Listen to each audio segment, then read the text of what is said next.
Hi friends, welcome back into my home here at Mark's Minis, where I'm excited to be painting ice dragons. And we're doing ice dragons for a few reasons. First, it is Year of the Dragon according to Chinese calendar. Also, this year is the 50th anniversary of the Dungeons and Dragons franchise, and it's been really cold lately, so why not paint some ice dragons? Since I'm still waiting on that big Kickstarter from Mythic Battles Ragnarok, I figured it would be good practice to paint some Arctic cold-based units. What's also cool is I got to reduce my pile of shame, which I know all of us have, and I came up with some really old school, nice Ral Partha lead dragons to paint up. So let's get to it. I am sharing my love of ripping into an old Ral Partha dragon, circa 1986. This was a time when we saved up our lunch money so we could buy some miniatures from the local hobby store for our Dungeons and Dragons game. And what better way to celebrate the 50th anniversary year than to tear into some dragons and just admire the old gleaming lead for a few moments before we dive right into brush priming.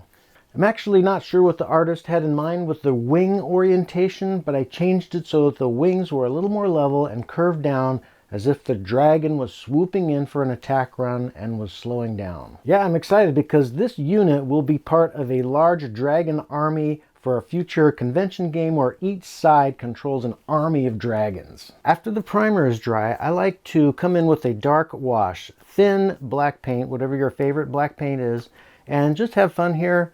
It's just a matter of getting some dark pigment into those recesses. Once that is totally dry, I like to start dry brushing white. I find I get good quality, fast dry brushing results with makeup brushes that have fine, soft bristles. They're really cheap. Get them from Amazon. And this is how the name Slap Chop came about. Once the brush is just right. Okay, continuing with the Slap Chop, don't be afraid to mix in up to 50% of acrylic medium.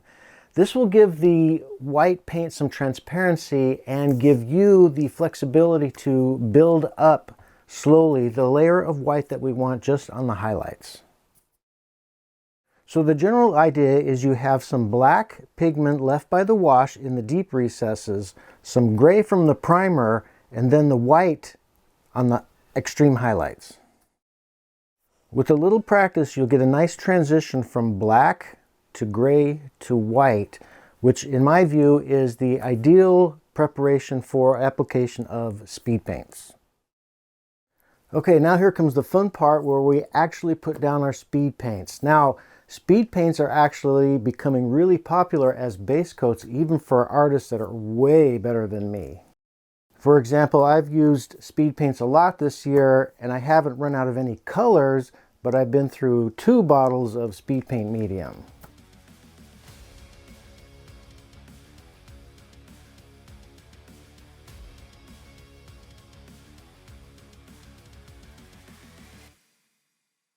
So now I go back to dry brushing white, and the why is I want lots of contrast and lots of pop. I want a bright model, and I don't want to take too much time. I'm really going for speed here, and this is the approach that I landed on, and I'm always open to new approaches in the comment section. Let me know what you think.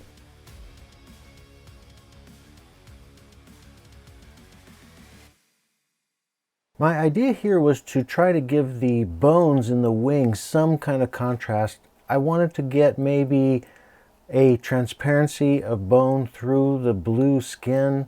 I thought maybe a thinned speed paint, one of the brown ones, would do. Not sure if that was the best choice. What would you have done in this case? Would really like to know. Please let me know in the comments. What would you have done to give the bones in the wing some contrast on the blue dragon? So friends, you're with me on this journey to become a better painter, so why not practice some freehand? It turns out speed paints are great for veining.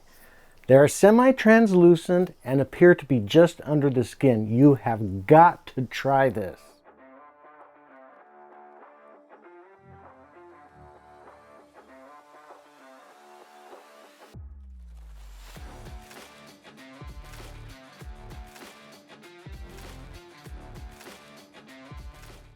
So yeah, I have no idea how to paint a dragon's face, let alone a blue skin tone. So after screwing up, I just repainted it white and came down with blue speed paint.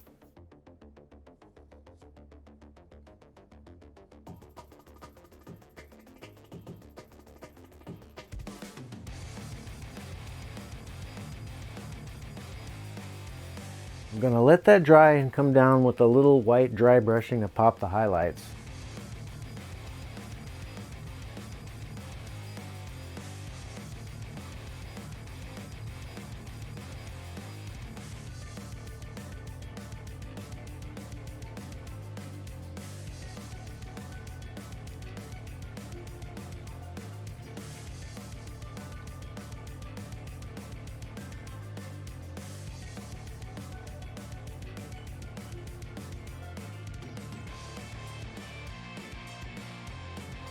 So yeah, friends, I've made a breakthrough on painting eyes. The trick is really good brushes. Yes, I've upgraded finally.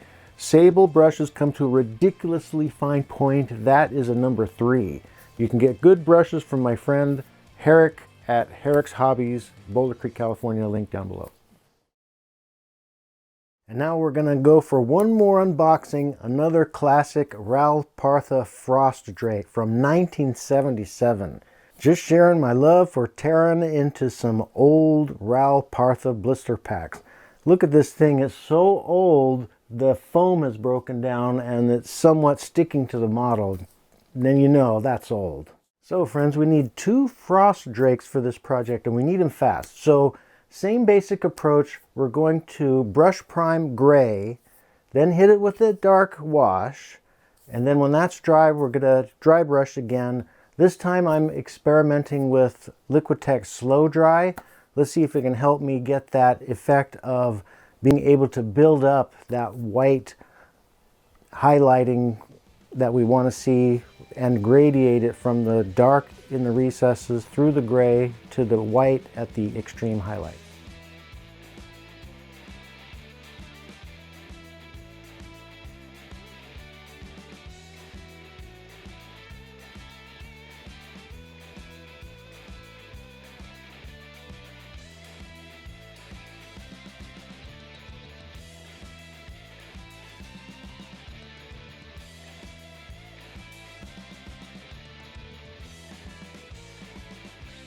So there, slap chop to the rescue, and we have 2 Frost Drakes ready for speed paints. And look at their wings. We have black, gray, and white, and we have some shades in between. I like the finish. I like that preparation for speed paints. Now we have 2 rival sibling dragons, and you know how rival sibling dragons like to squabble. Rawr, rawr, rawr, rawr. Okay, we've got to get these guys done, so we're moving on to speed paints. Now, remember, speed paints have very dense coverage for the most part. Always thin them for the most part, and this time I'm going to try the Army Painter Airbrush Medium as a thinning agent.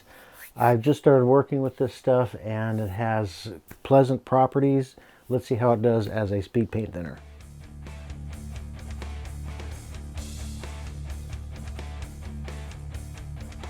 So our Frost Drakes here need a secondary color, and based on my Googling, purple was a good choice, and I wanted to experiment with oil washes. They're a lot of fun. I talk about them all the time, and just look how they work. They're like magic. They are really a lot of fun.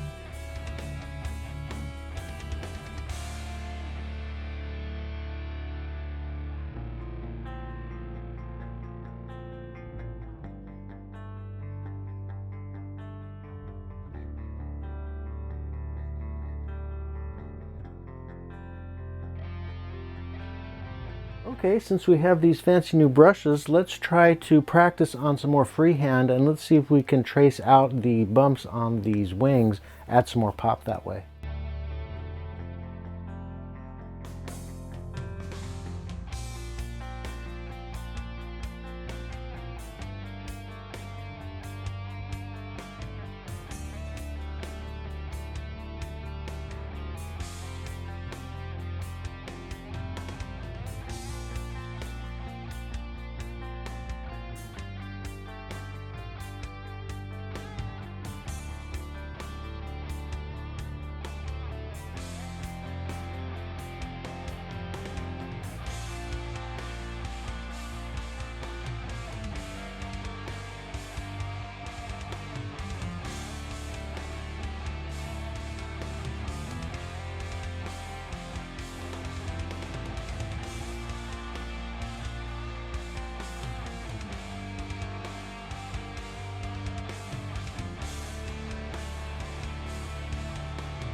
Okay, cool. With the dragons done, we can now work on basing. So I just came up with this base because it has a cool formation look to it, and that'll be fine for our strike wing of frost drakes.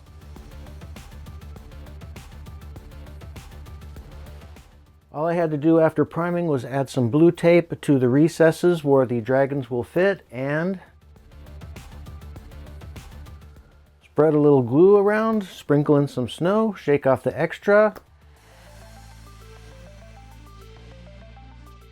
When it came to basing material, I decided to stick with Woodland Scenic Snow. It looks good. I have a lot of it. I have to use it up.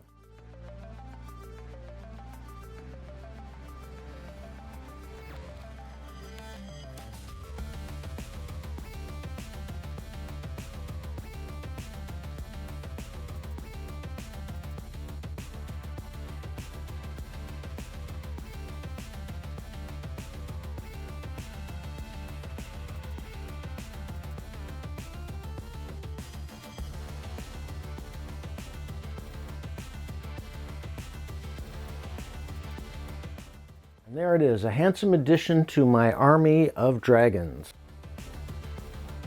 Now that your soldiers are battle ready, consider posting them on social media with an awesome custom painted background.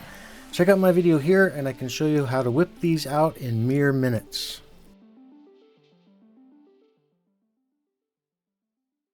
Thanks so much for watching. If you like this video, don't forget to like and subscribe, and we'll catch you next time.